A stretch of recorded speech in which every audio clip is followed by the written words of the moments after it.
Tries one.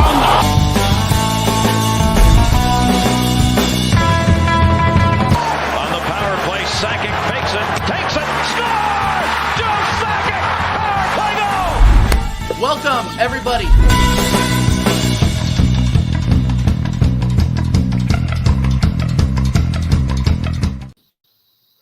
Bia!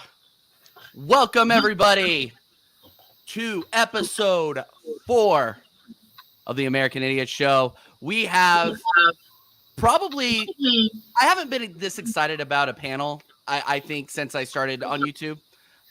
We got 4 legends of this fine platform on with us today. Dal, I just included you because you're a legend, obviously. The co-host with the most. Come on, give me a break. Let's go around. Let's start with Jez, Arsenal history and more. Welcome back to the show, Jez. How you doing? Oh, all good, man. All good. Nice little few days away with wife. And looking forward to this show as always. Nice to be on with DJ. Last time was on Tony Claude Gooner's show. And got to feel sorry for you, man. Suffering. We've been there. We know the pain. We know the hurt. And good to be back on, mate. And it's good to be on with DVS and Matt Southern Gooner. Looking forward to the show, mate. And I'm loving your intro. It's great stuff. Yeah, I mean, you can big shout out to Connor. Everything that you're seeing on this show and on my channel is all Connor. Look up Connor Media. He is absolutely insane. He's making this channel look way more professional than the content would lead you to believe. So big up Connor, obviously. Matt, the Southern Gooner, the absolute legend. What's the up, man brother? From Georgia. How you doing, brother? Doing good, man. Glad to be here amongst the good brethren, man, on a Friday afternoon before another win. We are going to get straight to that. And then the man, the myth, the legend. I've been watching this guy on YouTube probably for about 2 years almost. I slid into his DMs and said, hey, come on to my show. You know, I usually am just talking crap with him in the comments, but he got back to me and he wanted to come on, talk about Spurs, even though they are squarely in the sewer right now. But I want to big up my boy, Deji Spurs. How are you, Deji? Big up TJ. Now, thank you first and foremost for the invite and also the privilege to be with such an illustrious panel. Look, I think you've caught me at the wrong time, to be honest, because it would have been nicer to have caught me before the season started. I don't know if you've noticed, but this is my first show back since the international break. I bloody took a break with all the stuff that's going on at Spurs. But yeah, it's a pleasure to be on here, chopping it up with you guys, and for me giving my prediction for an Arsenal loss over the weekend. So yeah, we are definitely going to get to all the predictions here shortly, but I wanted to start with you, Deji, because you kind of stuck your head in the sand a little bit with regards to Spurs, and you know, here at the American Idiot Show, actually, Dal, I want you to shout out yourself too first before I get into Deji. How are you? Sorry, I forgot you, my man. Co-host with the most. I'm doing okay. Thanks for recognizing my I'm so sorry. Hello, everyone in the chat and the panel. Glad to be here, part of the show. Anyway, keep going, TJ and Deji. Okay. I want to hear Deji's explanation about what's going on. With that club up north. Absolutely, and Deji, look, like I said this before, and I'll say it again. I think you're one of the smarter Spurs fans, if I can say there are smart Spurs fans. There are a couple. Yeah. That have an actual level of expectation for this club. Unfortunately, 50% of the fan base doesn't. Give us your thoughts on the entire situation. The floor is yours, man. Yeah, no, thank you. You know, like I said, look, the truth is, it starts from Levy.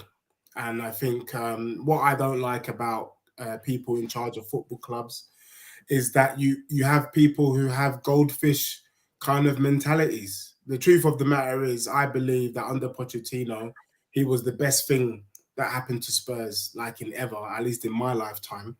And he had got Spurs to a Champions League final. Bearing in mind that we hadn't been in the transfer window for 18 months, we lose the final to Liverpool. He warns us that we need a painful rebuild. Spurs struggle in that season to kind of get to winning ways. And unlike Liverpool, unlike Arsenal, we decided to get rid of the best thing that's happened to us. And that's part of the reason he got rid, because Levy lost his identity. He lost the Spurs identity. And I know you've probably heard me, TJ, say, you know, I don't give a shit about the Mickey Mouse Cups, the Carabao Cup, the FA Cup. The reason being is because literally we sold our soul to the devil in order to win a trophy. So we decided the attacking Spurs way of football goes out the window, and actually we're going to adopt Conte, Mourinho type, sitting back with players that doesn't suit that system in an attempt to win the Carabao Cup. And guess what? 4 years on, we don't bloody have a Carabao. We didn't win any of it. So what was the bloody point? So we have that issue. So for me, I would have rather have stayed competitive in the top four, challenging people, fearing Spurs, than what you've seen in this last couple of months, where we've just become a bit of a joke. That being said, I think football has moved on as well. We've seen clubs like Man City, Chelsea over the years get bought. You know, Tom Bowley's done a massive spend at Chelsea. We got billionaires wanting to take over Manchester United. The Premier League is not a league where you can do this kind of business model and using match day sales to try and see if you can buy decent players for your club. That was 1990. What we need now is a billionaire, either from the US, China, or the UAE, to come in with the billions and give us an absolute war chest. I can't believe we, the Spurs fans, including myself, we were getting happy, shaking our bum, twerking like it was the theme song, because we got given 150 mil to spend in the summer. 150 mil in 2023 is one or two players. That's it. Yeah, Hey, for a top six side. Hey, Dej, I had a question for you. When you talk about a takeover, what if a Saudi Arabian prince wants to take over a club? Why would he select Newcastle over Tottenham? Well, because Daniel Levy is a criminal, and Daniel Levy has valued Spurs at the same cost as Manchester United. So what he's done is he's priced us out of the market. So if I was a Saudi billionaire, I'm looking at Man U and I'm looking at Spurs, and it's a no-brainer. I'm just going to go for Man U. We should be a lot cheaper than what we've been put on the market for. But Levy doesn't want to sell Spurs, even though he's not ready to put the level of investment that is needed. He's too bothered trying to get Beyonce and Jay-Z to come and do some sort of, their little number together, and then we'll probably have X Factor and Simon Cowell doing their, British Idol, coming out at the Tottenham Stadium. So that's where we are at the moment. And then to make matters worse, we are without a manager, with no clue who's going to take over. The women's team doesn't have a bloody manager. And we've just seen tonight that Paratici has had to step down as our director of football. I mean, if you couldn't make this up, my kids love this film. It's called A Series of Unfortunate Events. Right. And that's what Tottenham is now. It's a series of unfortunate events. And I guess for the neutral, it's a joy to watch. But for us Spurs fans, it's a disaster. So let's say you get a new manager in and you get not a new ownership, but just some new coaching, new training staff, and you have the squad that you have now. Who do you build the team around? What player in particular do you now build the team around? Because we all know Harry Kane is pretty much done. Yeah. Right. Son is pretty much done. Lucas Moura is a distant past. So who do you see, any player in your squad currently, that you can build around? So for me, and this is why I've asked to do the job. By the way, for those who are watching in the channel, please smash a like. I've actually asked to do the Spurs job for free. Don't actually pay me. You can pay me. I'm doing a payment by results. You can pay me at the end of the season. It's a good question, Oregon Gooner. Look, we've got Richarlison. We've got Kulusevski. Right. And I think what Tottenham is missing is an out-and-out forward, because Richarlison can come in off the left. Kulusevski's on the right. We need a beast. I say if Spurs were ambitious and we had a bit of bottle and a bit of balls, I would sell Kane to United and get 80 mil, and I would sell Son for about 40 mil. And I would go for an Osimhen type striker. We need someone young who's going to press. Son can't press anymore. Kane can't press. I would love to keep Kane and have Kane be the number 10 and be our De Bruyne. But if we don't sell Kane and we don't sell Son, we're not going to get the world-class striker. We need an Osimhen type player if we want to stay in the top 4. I actually think the squad is fine, apart from we need some centre-backs. Where Tottenham have gone wrong is that we spent 15 mil a season on a supposed world-class manager who decided that he was going to force players that don't play the system to play his awful system. You look at Eric Ten Hag, he looked at the Man U squad. They can't play the system that he wants to play, but he's looked at his players and he's found a way to make it work, pending the likes of De Jong and co, who wants to get over the line, come into the squad, and then he can play the football he wants to play. Conte didn't do that. He was trying to force. He turned Son and he turned Kane into Kenyan marathon runners. They weren't footballers anymore. It was all long distance running. Do you know what I mean? And it's been a complete disaster. So for me, build the team around Richarlison. I think he's a great player. Kulusevski, and find a world-class striker, and we start again. I'm surprised to hear you say Richarlison though. Like, he's been absolute garbage. Do you attribute that to Conte? What do you attribute that to? No, that's Conte. It's not Richarlison. Richarlison is a good player. You saw a little bit of what he could do in the Brazilian squad. And let me tell you why Conte is a disgrace. Conte is the type of manager, he dictates where the players have to run.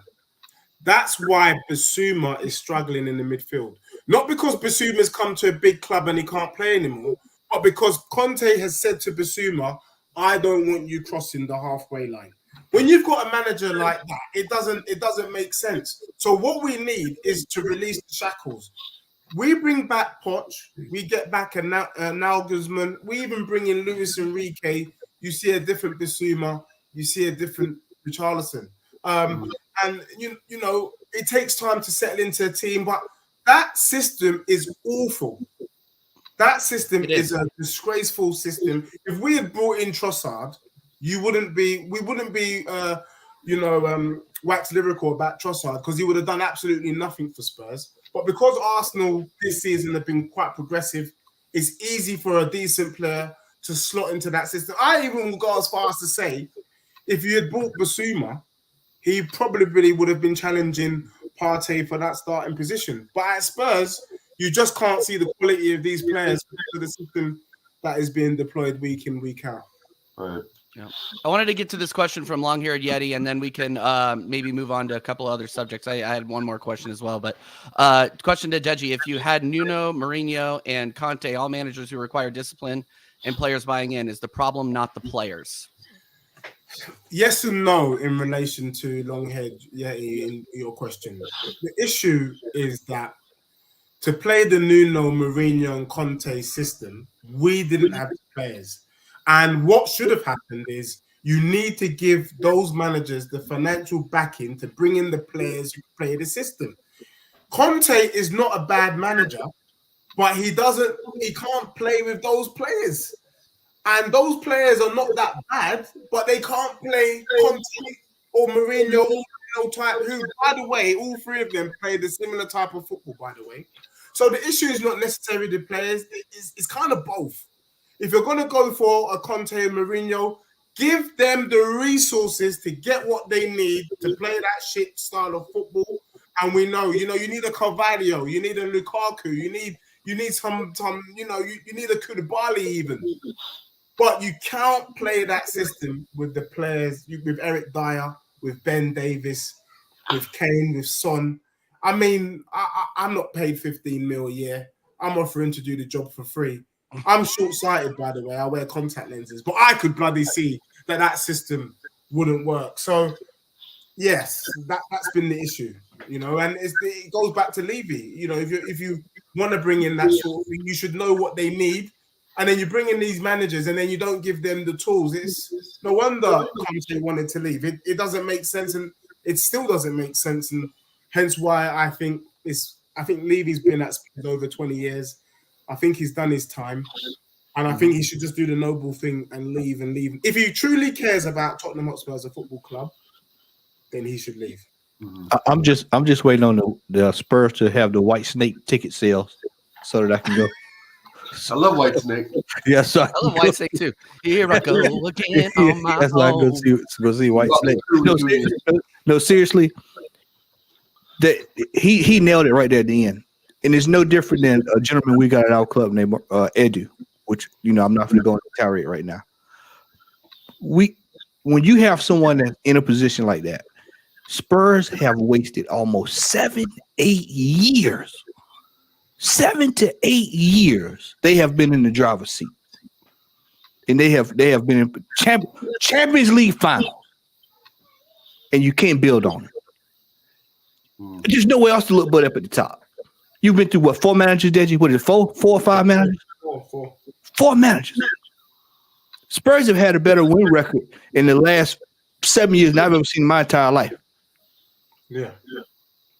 I mean, it's absolutely they should be marching down the street today to get Levy out of there. He should be Levy out of there. But that's why I have to say, and this is probably the only channel I will publicly say this, you've got to respect Edu and Arsenal. You've got to respect Liverpool.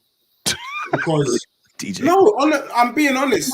If Arteta was at Spurs and he had the season that you guys had last year, where you guys get picked by your nearest and dearest to the Champions League, he would have lost his job at Spurs. And I think with the sort of start that Liverpool had, I mean, Liverpool were 10th in the table this season. Klopp would have lost his job if he was at Spurs, because Tottenham, I think Pochettino was about 7th or 8th 3 months in when he lost his job. We didn't even give the guy a chance to turn it around. Remember, Brendan Rodgers and Leicester were almost in the bottom 3 at the start of this season. He's managed to kind of semi-turn it around. So you can't say loyalty in football's gone. Levy's too bloody short-sighted. And the managers have been calling for it. I think there's 2 teams that deserve to suffer in the Premier League at the moment. The first is Tottenham Hotspur. The second is Crystal Palace. Crystal Palace getting rid of Patrick Vieira when he's playing. He's got Crystal Palace playing the best football that I've ever seen Crystal Palace play. And you revert back to a man that's retired and plays almost similar to Conte, Mourinho style football. Then Crystal Palace deserve to go down, and Spurs deserve to finish in the bottom half of the table, in my opinion. Because I think when people are doing a good job, let them continue the job. And if they need time.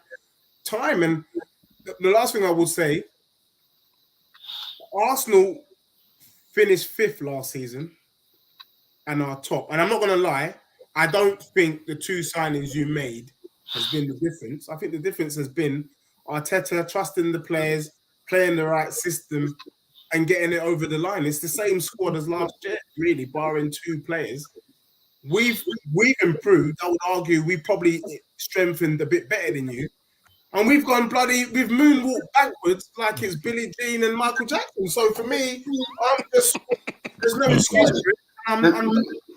When you say Richarlison, but then you say, like, what you're just saying there is that you think you have a better squad than us with Richarlison. Yeah. Oh, come on. You think Deji, you just think we have a stronger team on paper than Arsenal, but you doing a good. What's a manager that Richarlison can actually thrive under? That was going to be my next. Deji, if you are Levy, only you're smarter, right? You're in charge now till August, right? Who are you bringing in as manager that can actually use Richarlison as a building block? And then we're gonna move on, because as much as I like talking about Spurs, I really want to talk about literally anything else. Look, there's 2 managers. For me, I think you've seen me long enough to know that I'm all about Poch. I think Poch has unfinished business. I think Poch is the type of player that can use Richarlison. But there's another manager that's gone under the radar that I've rated, and I kind of put out a post around October, November saying, could Spurs go for this manager? And it's Marco Silva. Marco Silva brought Richarlison to the Prem when he was manager at Watford. He had a bit of a difficult. He took him to Everton. Everton is a blood poison chalice. It's almost like the England job, to be fair. So you can't really judge a manager by taking the Everton job. But I think Marco Silva, similar style to Spurs, got Fulham playing some really good stuff. Doesn't need a lot of money to kind of turn it around. I think if Marco Silva took over at Spurs, he'll bring the best out of Richarlison, and he'll make Richarlison the number one. He'll make him the main man. And what we need now is we need to start preparing for the inevitable. Kane is going. Oregon Gooner, I agree with you. Me, personally, at the end of the season, I've said it here, and I know the police are going to come knocking on my door, but I would kidnap Kane, put a black bag over his head, and I would drop him right in the middle of Manchester City Centre and call up Eric Ten Hag and Klopp and Pep and say, which one of you want to take him, have him? Because I think he's done his time. He's done a great job for Spurs, but he shouldn't be at the club any longer. And let's start preparing for what is going to happen sooner or later. Life after Kane, life after Spurs, a bit like BRG, life after death or whatever it is, the album. We got to start preparing from now.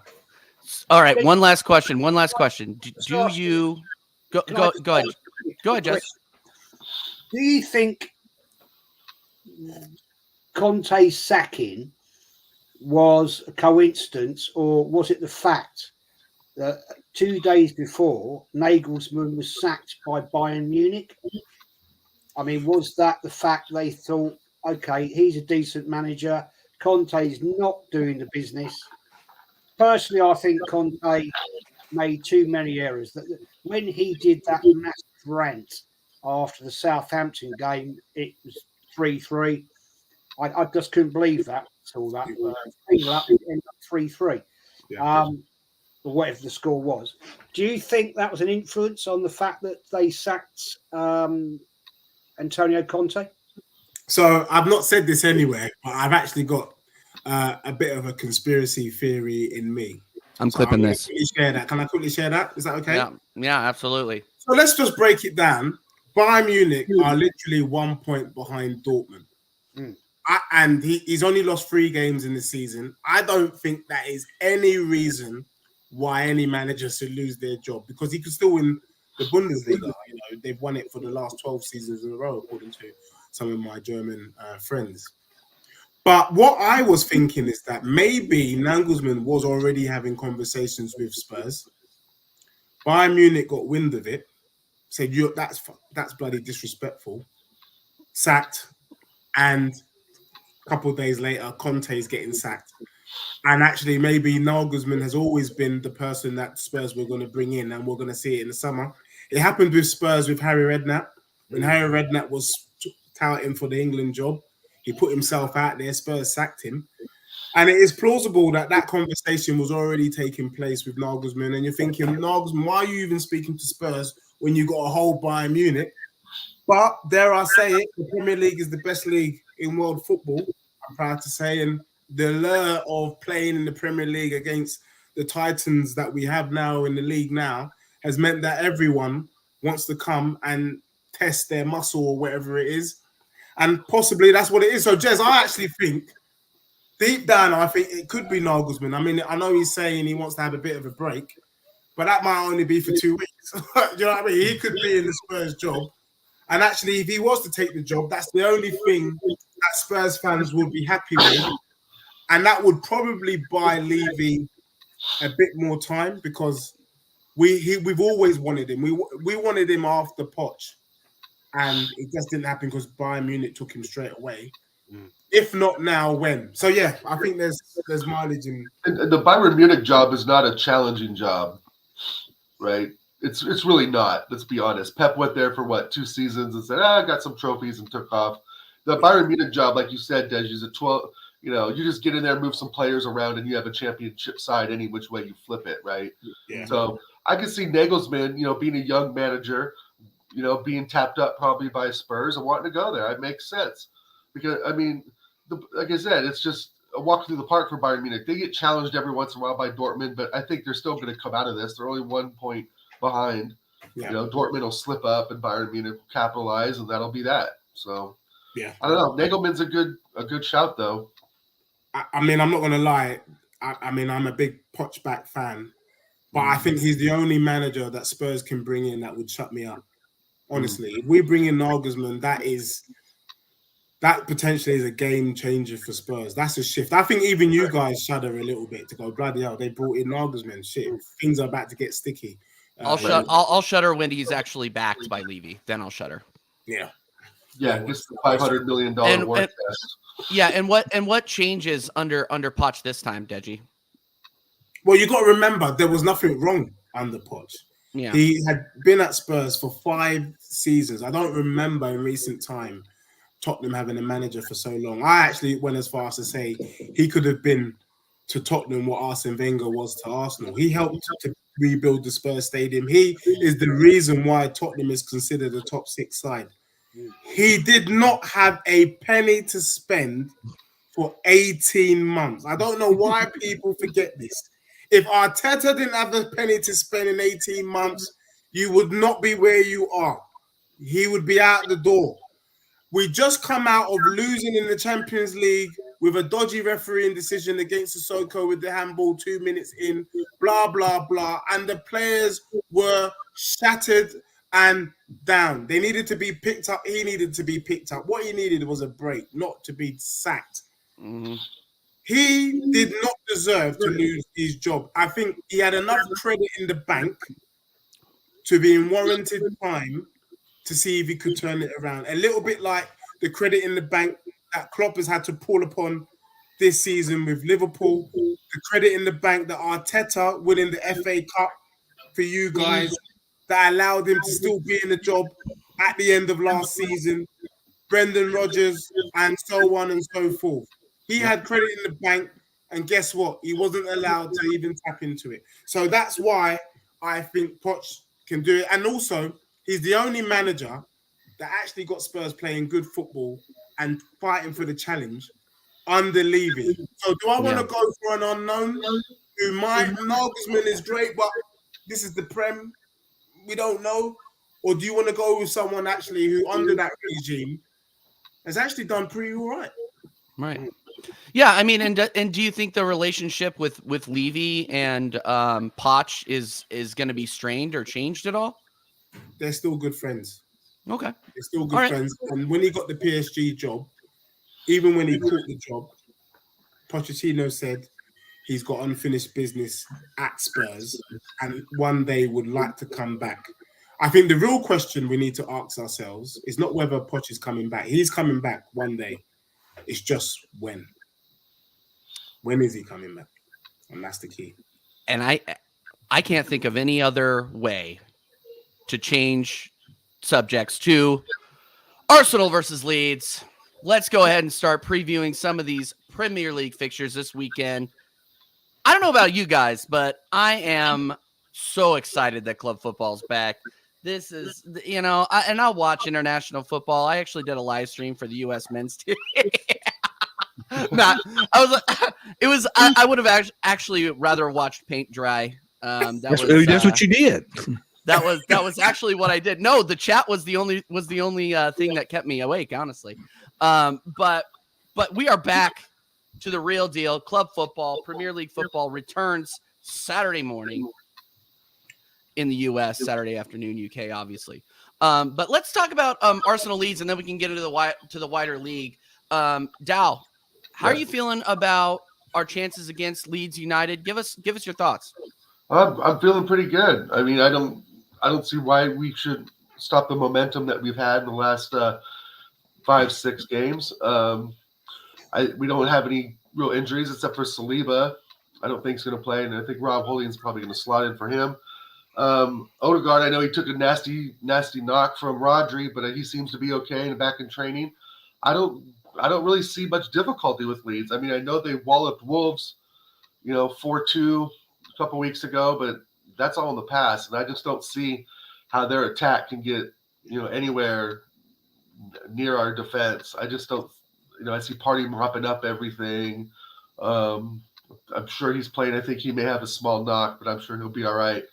The Wolves will have some movement of the ball. Neves will be a threat. We just can't make mistakes and, not let them have set pieces near the box. Other than that, I think it should be a pretty casual stroll in the park. I agree. Jez, what do you think? Well, Leeds United, let's be honest, they're absolutely shocking. They can't defend for toffee. Seriously. If our midfield is what it should be, I know that Partey didn't play the last game. He was on the bench, so that's a good sign in the international break. The fact we sent out one of our own physios with him to keep him fit is a good thing. Sadly, I think we've seen Saliba gone for probably the rest. He's had surgery, so that's probably him out for the rest of the season, which is a major loss.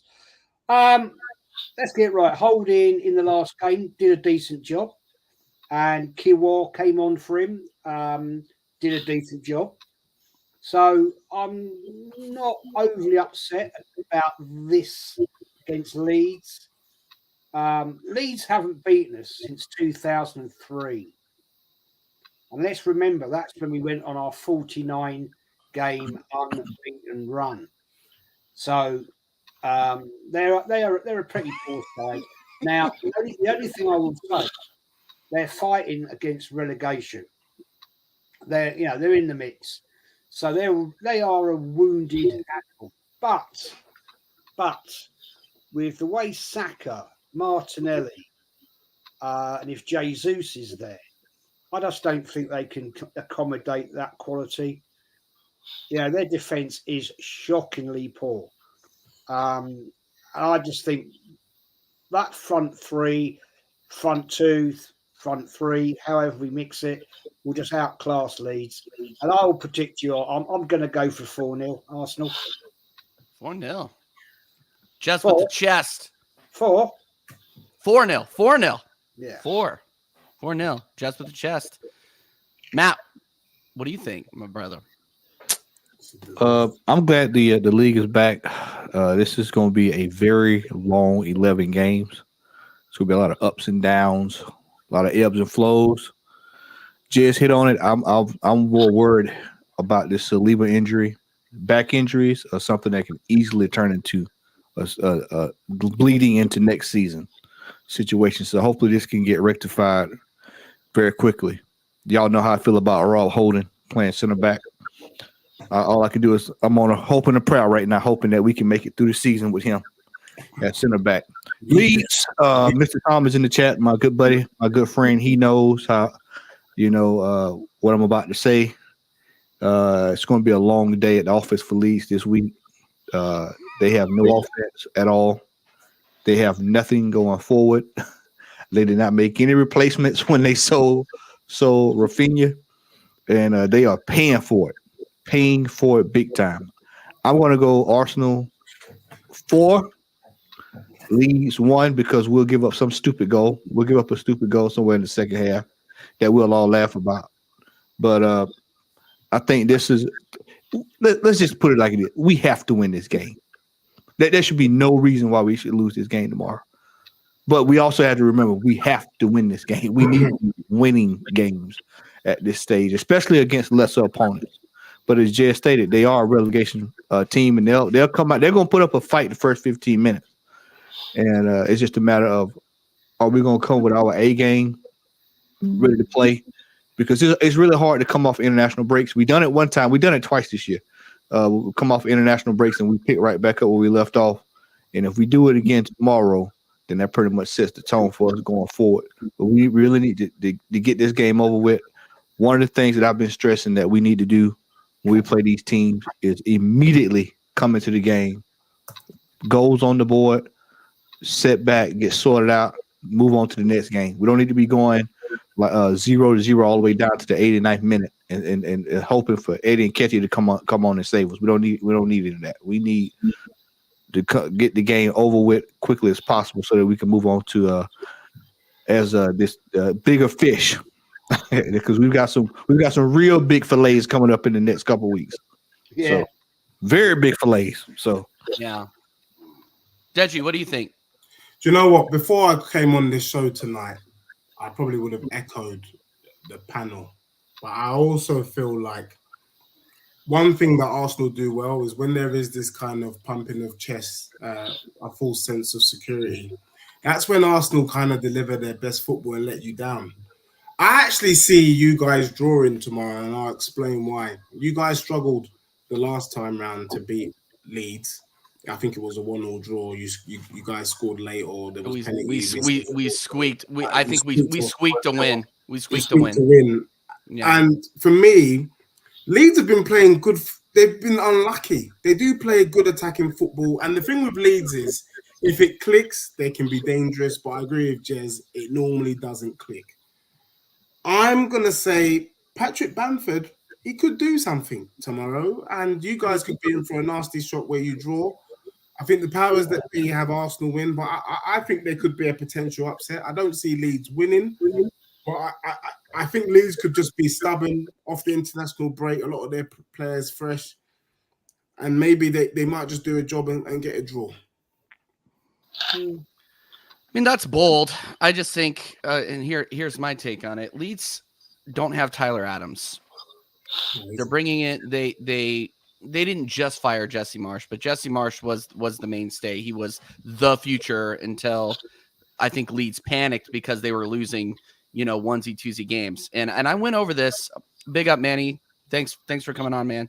Big up the chat too, by the way. I see all you guys. If I don't get to your comments, just flag me down.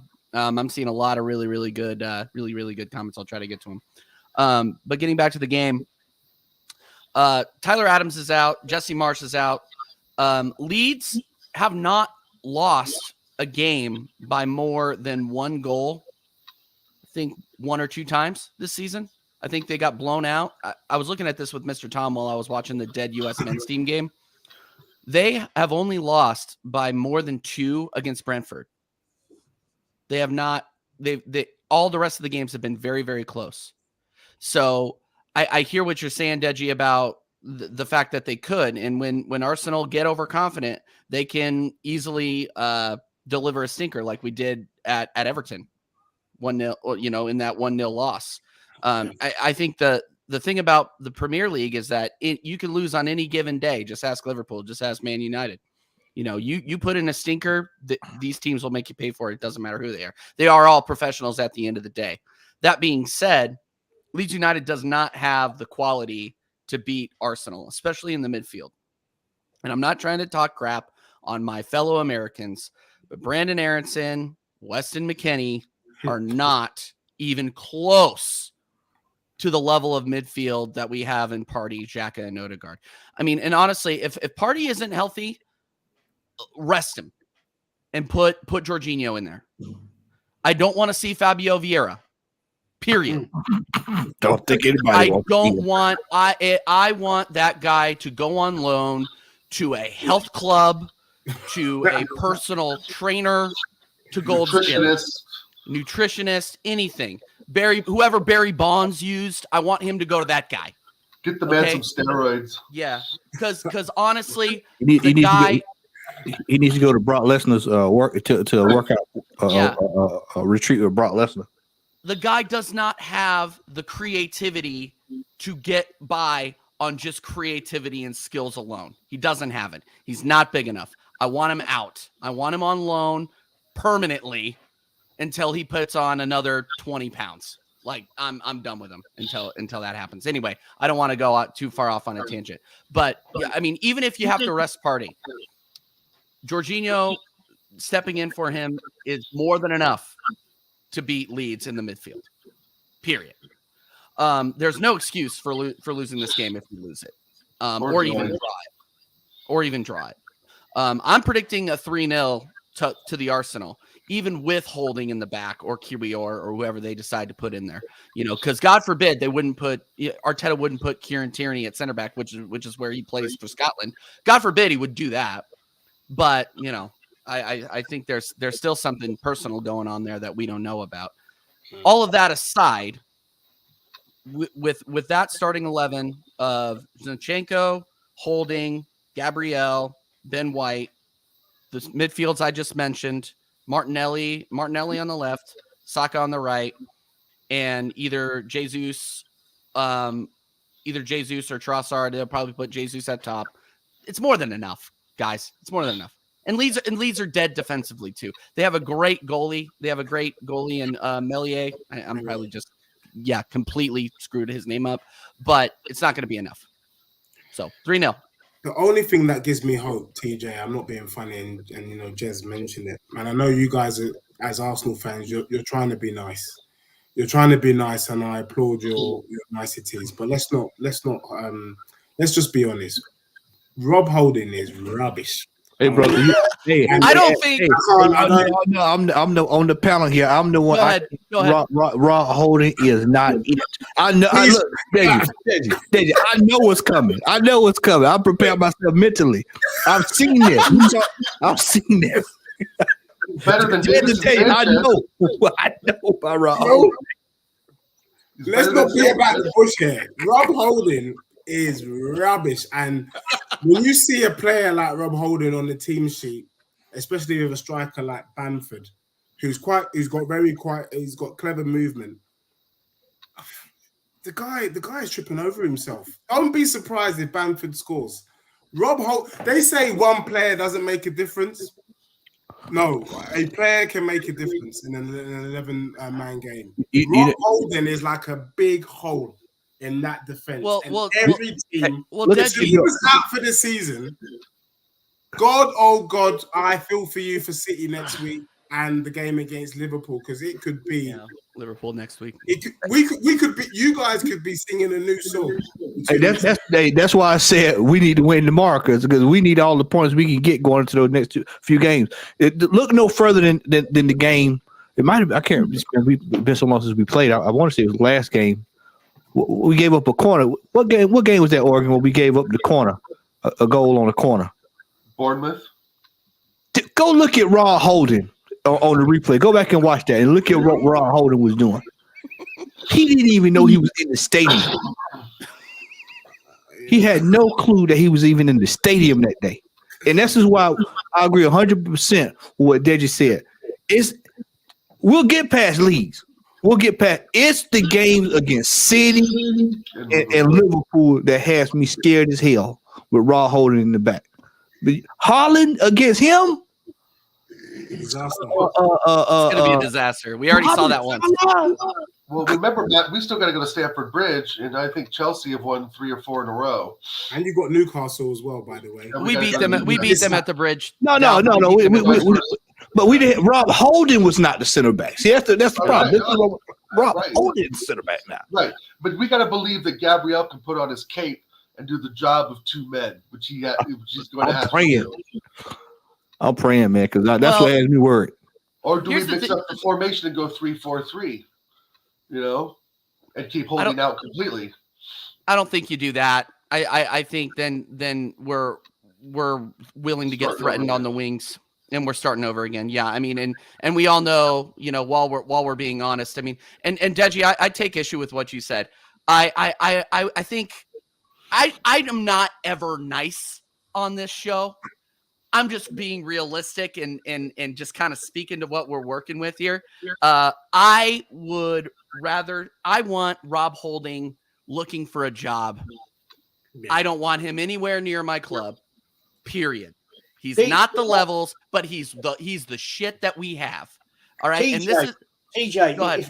If Arteta has any bollocks, right, and if he really wants to show his managerial skill, he will put Tierney in that position. He won't. And put Zinchenko at left back. He won't. But I mean, it's a good. He might play Ben White. Thought. Play Ben White centre back. Yeah, play Ben White center back, and then stick Tierney in another fullback. No, leave Ben White exactly where he is. Ben White has been ripping it up right in that position where he's at. Terrible centre back. Yeah. We've seen that play out before. Yeah, we've. Would you rather have Ben White? Would you rather have Ben White or Rob Holding? Ben White. Ben White. Oh, baby, come on now, TJ. That's a loaded question. Now you know. I know. I was being an asshole. I was like, come on. No, I'm being an asshole with that question. No, but I will say this. Is that Mikel Arteta has to look at this. We're at the juncture of the season. 11 games left. Whoever's not giving 100% and putting the team on their back now, they need to be removed at the end of the year. There's no ifs, ands, or buts about it. The stakes are much higher than last year. We're not fighting for fourth place this year. We're fighting for first place. Whoever is not on board with trying to get us over the line, I mean, locked in mentally, because see, this is what it comes down to. It's all about mentality now. It is 99% mental, 1% physical. And if Rob Holding can't lock in, and all we need him for is 11 games. So all we need you for is 11 games. If you can't lock in now and help get us over the line, you out there giving up penalty kicks and all putting us under kind of duress. Because see, that's penalty kicks going down the stretch now. Penalty kicks, corner kicks, set pieces will doom you in this half of the season. We don't have time to make up ground anymore. So we have to be locked in for the rest of the season. That means every player has to be locked in. Gabriel's gonna have to get in his mind that I'm gonna have to babysit, because that's what he's going to do. He's going to go to the kindercare route. He's gonna have to get the blocks and the toys and the Legos, and he's gonna have to babysit this young man. Look, I'll be honest. I mean, I had Arsenal after 9 games in. I said, look, this could be a freak season in which you guys do a Leicester City and you guys win the league. I'm not going to lie to you. We always knew there were going to be twists and turns up until the end of the season. I didn't even realize that Saliba was injured. And let me just let you know how big Rob Holding is for the whole league. When we see Rob Holding on that team sheet, you give the opposition hope. All 11 games, the opposition's thinking to themselves, shit, we have a chance. And when a team thinks they have a chance, Rob Holding could actually be the reason why you guys don't get it over the line. I feel that strongly about it. Arsenal fans, this player, I don't think he could start for Bournemouth. I don't think Rob Holding starts for Bournemouth. That's the truth. There's no argument because you quality of man you've got in your centre back position. Arteta is playing a risky game. It's called Russian roulette. Rebel black. That's what he's doing right now. It might work, and he's a legend. If it doesn't work, it's going to be the biggest disaster I've ever seen. Right, but at least we have the luxury. He could mix it up and put Ben White at center back, throw Kieran Tierney on at left back, Zinchenko at right back, or mix Tierney and Zinchenko up, right? Because Tomiyasu's done for the season. I don't know. We'll see. But I think that, again, where you and I have a disconnect is saying that we're having a Leicester City season. I don't think that's true. I don't think this is a flash in the pan. I think the football that you've seen, bro, that you've witnessed, has been superior to what Leicester City put out in 2015-16. We have a better squad. Yeah. We have a better management. This is not a fluke. Now, if we finish 8th next season, then I would say yes. But what we see week in, week out is some of the most pressing, exciting, electric football that the league has produced this season of any other team. And we're not a fluke team, right? We have a history. Leicester City does not really. Let me just be honest with you, because I've been wanting to say this to you, Oregon, to your face for about 6 months. Look, I'm a football man. Jez knows me well enough to know football. And so I don't want you to be offended with the things that I'm about to say. The reason why I compare Arsenal this season to Leicester is because Leicester, when they won the league, they had average players overperforming and they managed to get it over the line. Ramsdale, as a goalkeeper, he's third choice for England. Let that sink in. Yeah, who's in charge of England? Right. Ben White is an average player, hence why when you suggested Ben White centre-back, Jez started shaking his head, hell no. So that means there's no confidence. Tierney, he was great at bloody Celtic. He ain't really lit up the Premier League. He's average, in my opinion. Xhaka, based on the 10 years he's been there, this is his best season for Arsenal. Yeah. Generally speaking, he's pretty average. And Kitty Catty, well, let's just leave it there as Kitty Catty.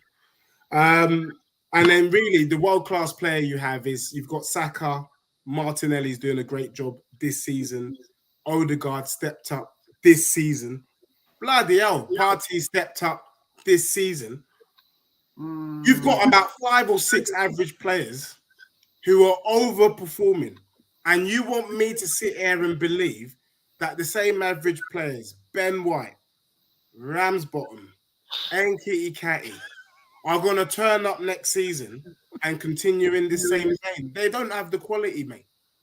You can do it in a season, but the Premier League, how you determine world-class players, top Premier League players, season in, season out. Arsenal are 5 players short from the team that I would say Arsenal are back.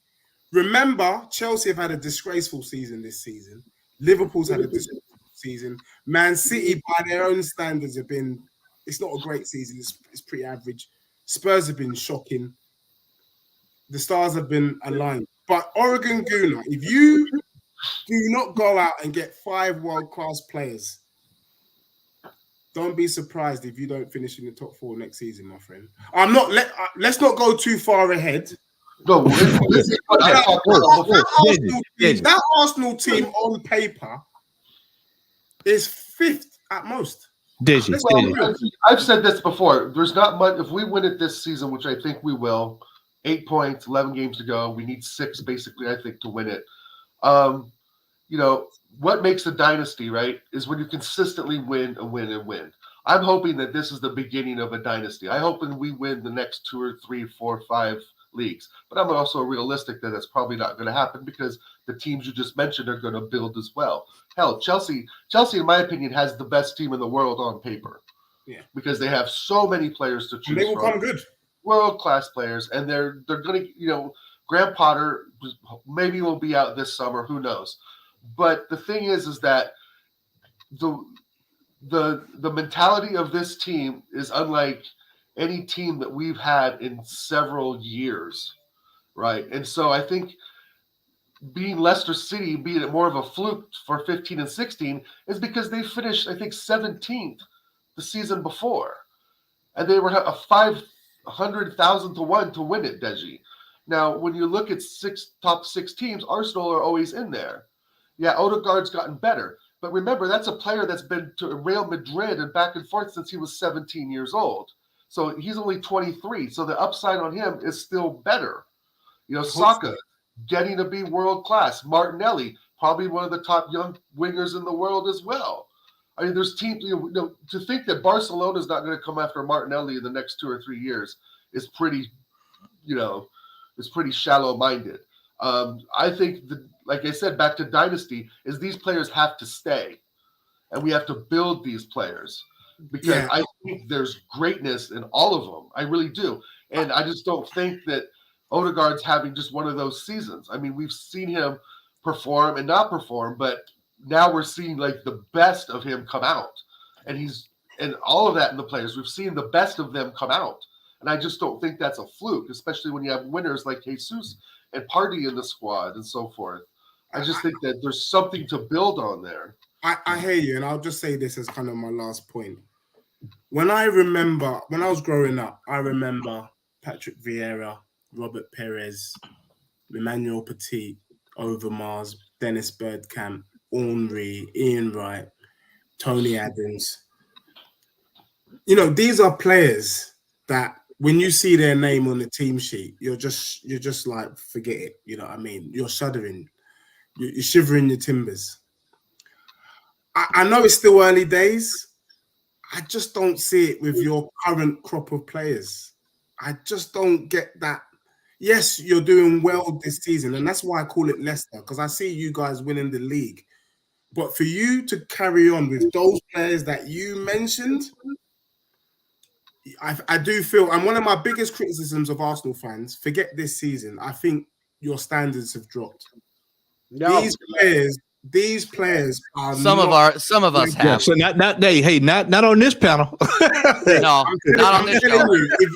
I'm telling you, I'm not about to be convinced that the likes of Tierney, Ben White, Nketiah, even your guy there, Xhaka, who's having an incredible season, are going to be part of the team that's going to do this dynasty thing. I'm Right, sorry, no, I feel like there's a agree lot that. of rebuilding to do, and it'll be interesting to see what you do over the summer. But you know, you guys just jump in there. Okay, go on, Jess.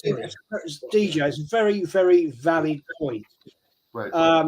If Arsenal sneak this one, I totally agree with what you're saying.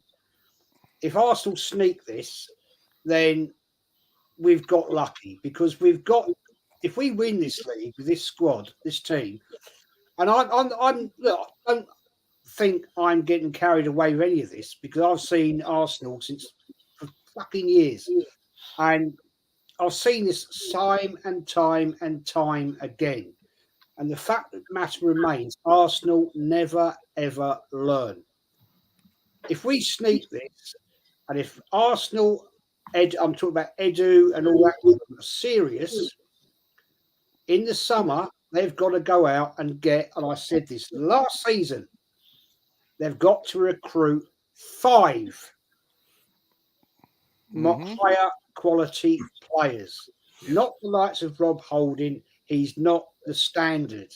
I'm sorry. He's probably a very nice guy, but I'm sorry. I don't care about nice people. I want players that actually are ruthless, like we've had back in time, like Spurs have had back in time. Yeah. All right. Arsenal, have had more success, but that is just down to the club, both clubs' management. Now, the fact of the matter remains here, I think Arsenal will sneak this one, but we can't sit back on our laurels and say, all right, we've won the Premier League. Very nice. Let's go again. Yeah, go again, but spend the bloody money to get a stronger squad. We have a very, very weak bench. Anyway, DJ, I've got to bounce, man. Okay. DJ, you, man. Matt. Always good to see you. Shout out your channels before you go. Sorry, excuse me. Arsenal history and more. I'll be back on it next week. I'll be doing a match review after the game against Leeds, and next week usual stuff. DJ, right. I'll be getting hold of you, man. Be nice to get a Tottenham. I've never ever had a Tottenham fan on my show, so that'd be cool. That'd be awesome. I don't think we've all had. I think that'd be a first for all of us. Yeah. No, the thing is, good to see you, Jess. The thing is, it's historical, all the diversity and thing with Tottenham. But I get it, coming from where I come from, where you come from, DJ. It is what it is. But TJ, thanks for having me on, man. Congratulations, your channel's growing, and it's great to see, man. And DVS, legend, Matt, great to see you, man. And DJ, it's been a pleasure, guys. I've got to bounce because I've got a Chinese downstairs. All right, enjoy. Go get it. Enjoy yourself, man. Enjoy yourself, bro. Guys, Matt, what were you gonna say? And then we'll get into Premier League predictions. Yeah, I want to echo what Jess said, and that's one of my biggest concerns. Is that we win this title? Is it just going to be a case of just we won a title and we're good for the next 6 years? Let's renew Arteta for 8 years and then we'll just re-up everybody we got. We can just roll what we got. Because I want people to realize something. We're going to be playing in the Champions League next year. And if you think for 1 second that team right there that we got out there is going to roll over to the Bernabeu and deal with that thunderstorm, you are out of your mind. If you Rob Holding against Vinicius Jr., just think about that. Just think about something like that. I don't want Juventus, not Juventus, excuse me, AC Milan. Inter Milan, they feast. They feast on this team. Jess said 5. I said 8. We need players that we've got players that need to be sold. Yep. People forgot we've got people on loan, Deadwood on loan that needs to be moved out. Yeah, for sure, Matt. And that's what I say when I think about, like, Jesse was right in all his comments. I see is I want to build a dynasty, keep a dynasty going of the good players we have, Yeah. right? Like I'm not talking Xhaka, I'm not talking Holding. In some cases, I don't even really. I think Zinchenko does great every now and then, but he's not a top left back to me. All the players like we want out, Vieira and so forth. OG, I really make those players get those top 5 or 6 to 8 signings. Like as you said, then we can compete. But we're not going to get rid of Odegaard, Martinelli, and Jesus and Saka anytime soon. I would get ruthless. I would get ruthless if win this title. Granted, Shaka, thank you for your services. I'm selling you for 20, 25 million. Yeah, we got to get ruthless with some of these players. We got to start saying, hey man, thank you for your services. We'll see you at the testimonial, and we need to be moved on. Because he needs to be moved on. We've got to rebuild and keep, like you said, if you want to compete, you got to consistently keep going back to the well and just keep adding pieces and adding pieces and adding pieces. Because there's no way we're going to be able to compete on what 4 fronts next year, 3-4 fronts next year. Right. Nah. Not with this team. I got enough sense to know that. No. Anybody who thinks that this team in its current state, because we were just complaining about the lack of signings. About what 2-3 months ago. I mean, we were just seeing him complain, but we still feel like we didn't get enough players. So no, I think that I will say this. I will give Mikel Arteta all of the credit this year because he is really to do this with this team speaks very high of him. Yeah.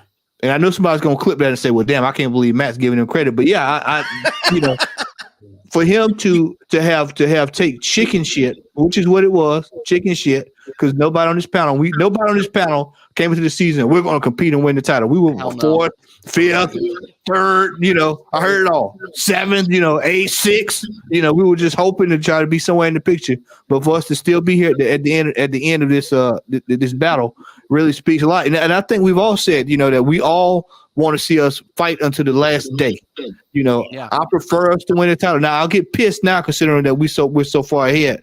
But if we're battling out and it's a Aguero moment, it's just one of those things you have to deal with. But I don't think it'll come to that. But I will say I think that Mikel Arteta has done an outstanding job this year. And if the Cronkies and Edu are serious about competing, because they will be in Washington this year, and I will try to be at that game, and I will try to have a word with them and let them know that we need quality. That's my term going into next season. Quality players, not just players. Matt, quality. Matt, if you show up there, let me know, and I'll meet you. I'll meet you for a beer, and then I'll back you up. We'll do, bro. We'll shout at them together. Them ticket prices, them ticket prices got to come down, man. I saw them ticket prices the other day, and I was like, Jesus Christ, for that. That's for MLS, ridiculous. Please. Shit. That's yeah. MLS All Stars, and we'll probably play our second team out there and beat them 3-0. I think. I wanted to just give a final comment on this, and then I want to go into our score predictions because I still need to announce the winner of last week before the international break. I think we need to sell everybody that we have on loan other than Flo Balogun.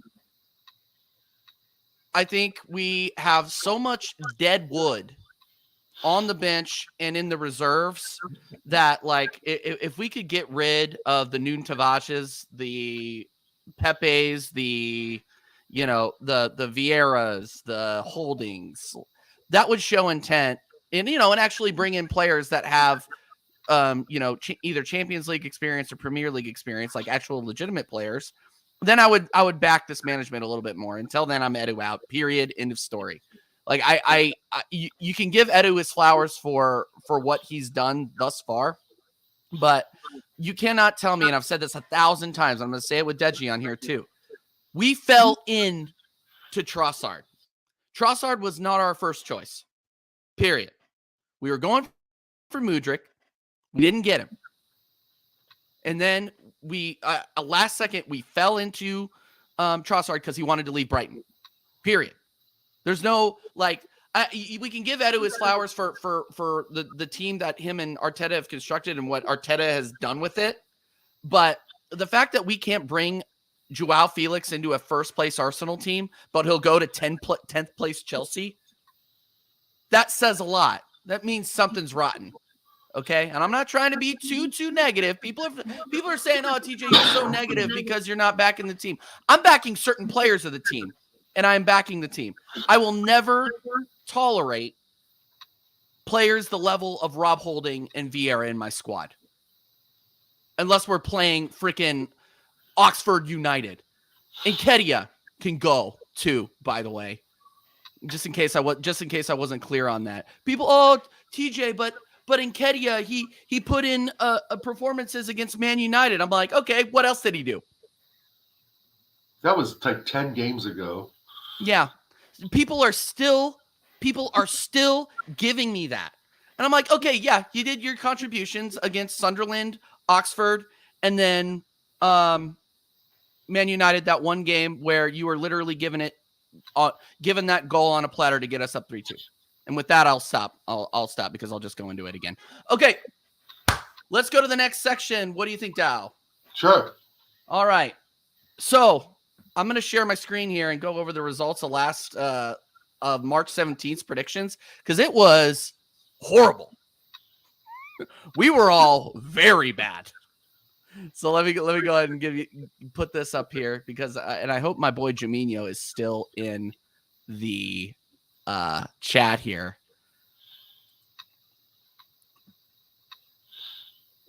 Sharon. Come on.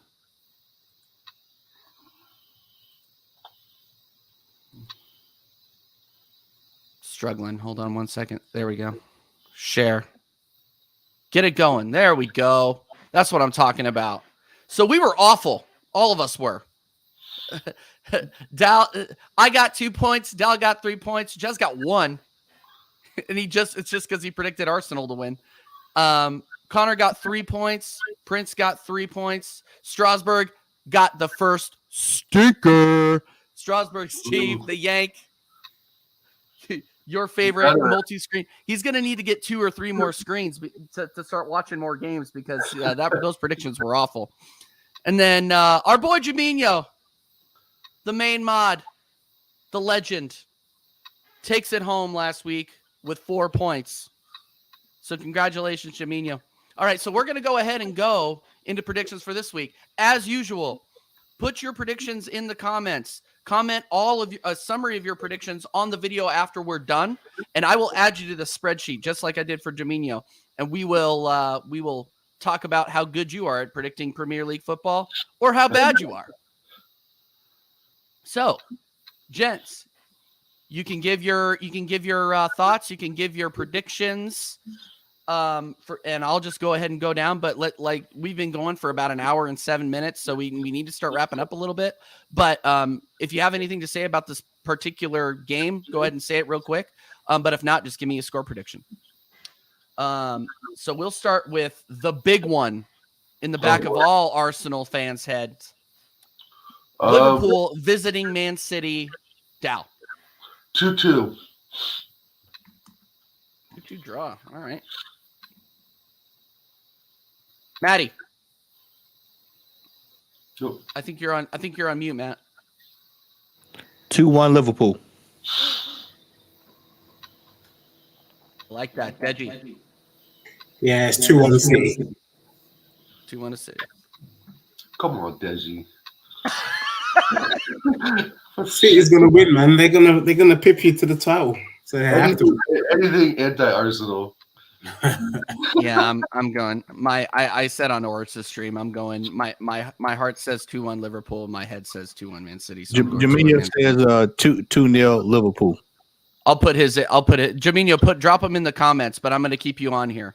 Drop them in the comments though, because I'm having trouble keeping up with these guys already. Team name next to Jaminho. Yeah. Too. Yep. All right. I'll try to go through the chat and pick them up, guys. But make a note and put them in. Yeah. I can't keep up with all of that. Right. So right. keep it. Put them in the comments after the video, and I will put you in the spreadsheet. I'm going 2-1 Man City. It's Fulham visiting Bournemouth. This is an interesting one. I think that's 2-1 Fulham. Okay. 2-1 Fulham. I'm with that. 2-1 Fulham. Okay. 2-0 Fulham. Nil Fulham. I'm going 1-0 Fulham. 1-0 Fulham.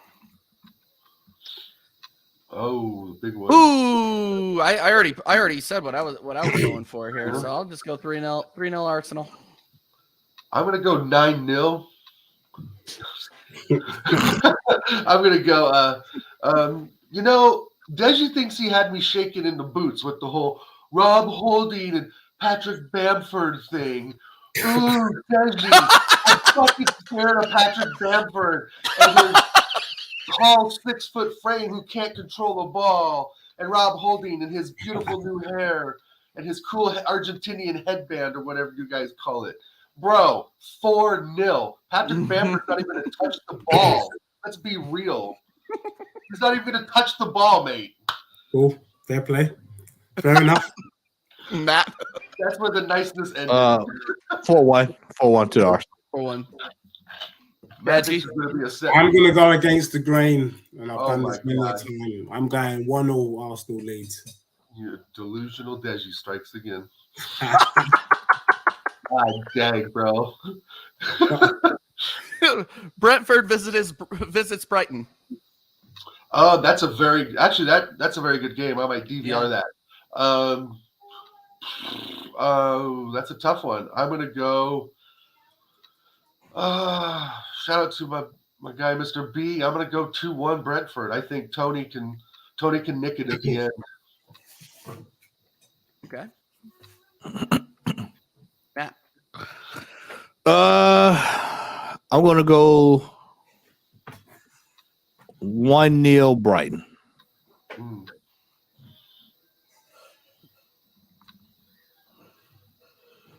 Fix this later. I suck at typing with an audience, boys. Deji.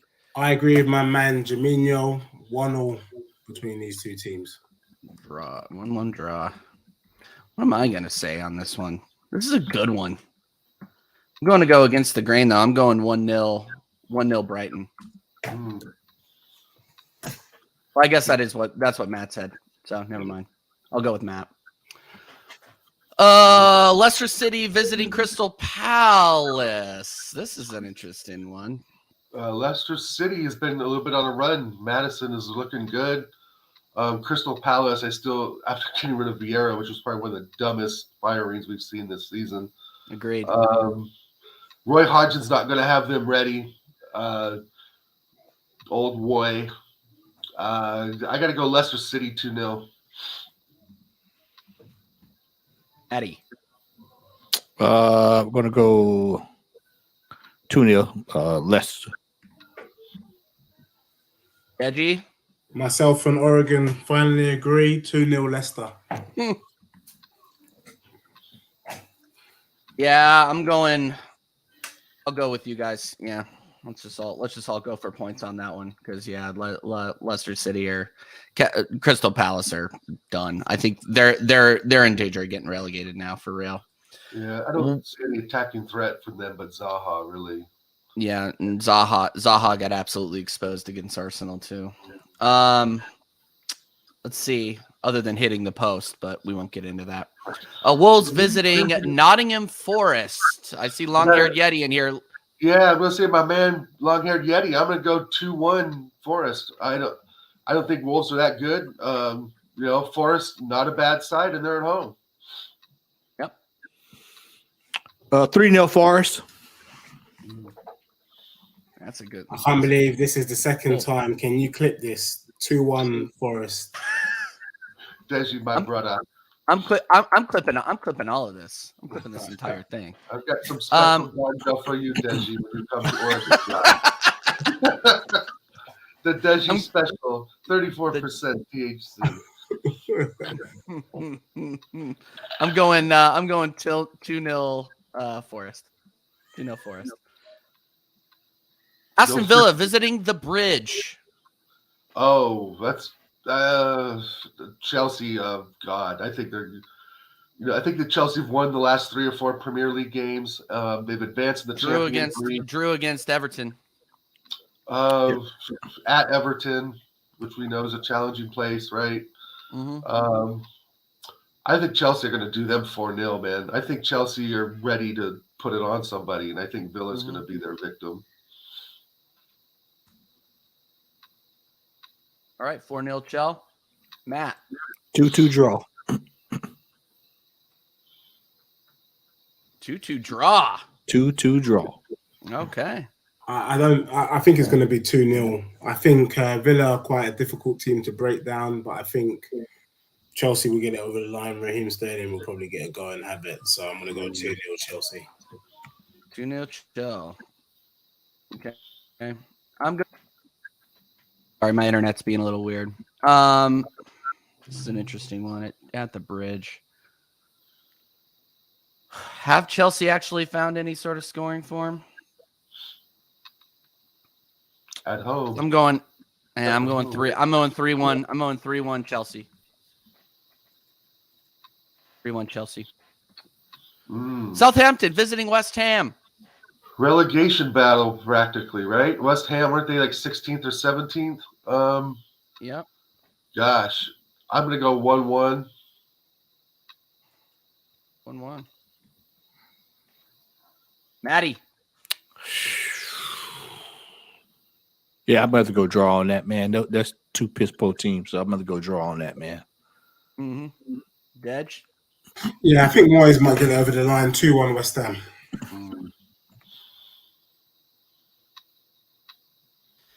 I think Southampton did what they were going to do against Spurs, and now they're going to go to West Ham and get piped. I think it's going to be 3-0 West Ham. Yeah. Yeah. West Ham can, I mean, say what you want about West Ham. They can score. So, yeah, but Southampton, depending on who they're playing, I just think Southampton are going down in an earlier round. Man United versus Newcastle visiting St. James Park. This is a good one. This is one I'm going to watch for sure. Oh, that is a good one. Shout out to my man Footy Chats. Yeah, shout out Footy Chat. Shout out this entire chat. It's been legendary, by the way. Sure. Thank you all for entering your scores. You will be in the spreadsheet. Big up this entire chat. Man United. Man, that's a tough one. I think United 3-1. Okay. I think Newcastle are decent, of course, but they've fallen off a bit, and United are pushing hard, to get that second or third place. I don't know how many points they are behind City, but 3-1. Thank you, long-haired Yeti. Thank you for that. That would be brilliant.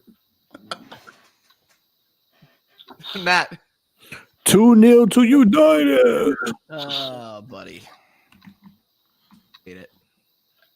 Edgy? 3-1 United. 3-1 United. We agree again. You guys gonna go out on a date later or something? Good Lord. Maybe You guys are fighting and now you're holding hands essentially. Oh, all right. Newcastle. Oh. I'm going 1-1 draw. 1-1 draw. If there's one thing Newcastle can do is stink it out. And I think they're going to do it again. So I'll go 1-1 draw. All right. And then last but not least for the first Spurs guest ever on the American Idiot Show. Go, Desi. You go first. First on the TJ Warren TV YouTube channel. Deji, give us your prediction, my man. Yeah, an away win. Tottenham to win 2-1. 2-1 Tottenham. Deji. All right.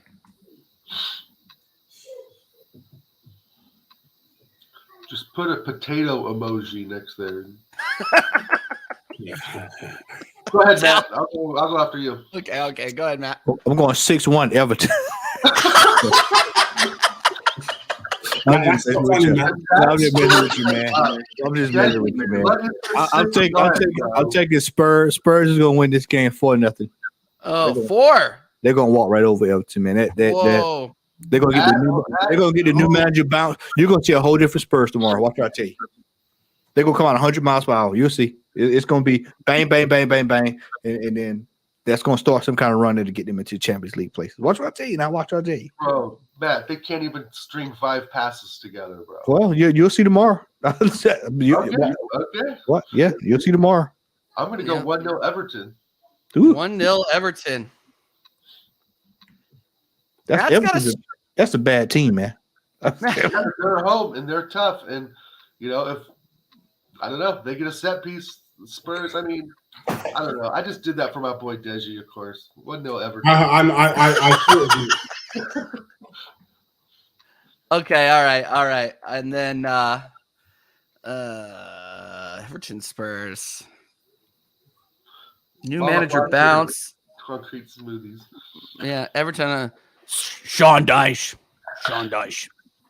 I'm not even trying to be dramatic here, guys. This is a tough one. I